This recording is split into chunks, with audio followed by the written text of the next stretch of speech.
उत्तर प्रदेश में 18 फरवरी से बोर्ड की परीक्षाएं शुरू हो गई हैं। इस साल करीब 52 लाख छात्र छात्राएं बोर्ड एग्जाम में हिस्सा ले रहे हैं। बोर्ड एग्जाम शुरू हुए अभी महज 3 ही दिन हुए हैं, लेकिन एक चौंकाने वाला आंकड़ा सामने आया है। इस साल सिर्फ 2 दिन के अंदर ही करीब 3 लाख छात्र छात्राओं ने बोर्ड एग्जाम छोड़े हैं।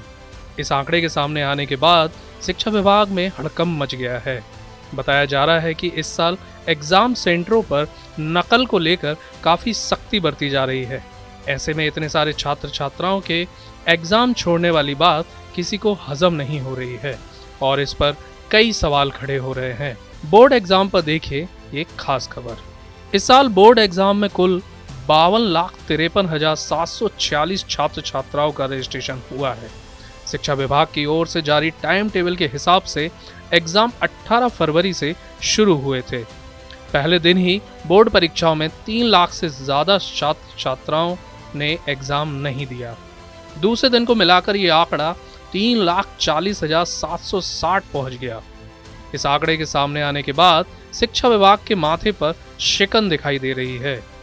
जिम्मेदार इस मामले में कह रहे हैं कि वह समीक्षा करेंगे और आने वाले समय में जरूरी फैसले लेंगे। हालांकि इतने सारे छात्र छात्राओं ने परीक्षा क्यों छोड़ी, इस पर कोई खुलकर बात करने को तैयार नहीं है। छात्र छात्राओं के परीक्षा छोड़ने के मामले में फिलहाल कई कयास लगाए जा रहे हैं। कोई कह रहा है कि एग्जाम में ज्यादा सख्ती बरती जा रही है, इसलिए जिन छात्रों की तैयारी नहीं है उन्होंने कन्नी काट ली।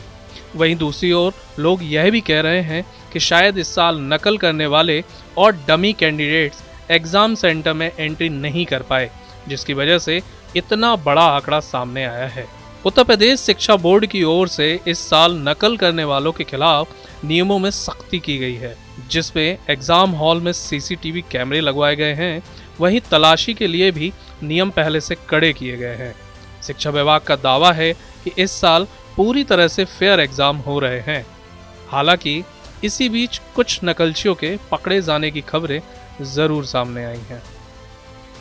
दादी के हाथों का जादू और खुशबू से महकता घर, माँ की मुस्कुराहट और खाने की सुगंध, MDH गरम मसाला, क्योंकि हर रिश्ता है स्वाद से जुड़ा।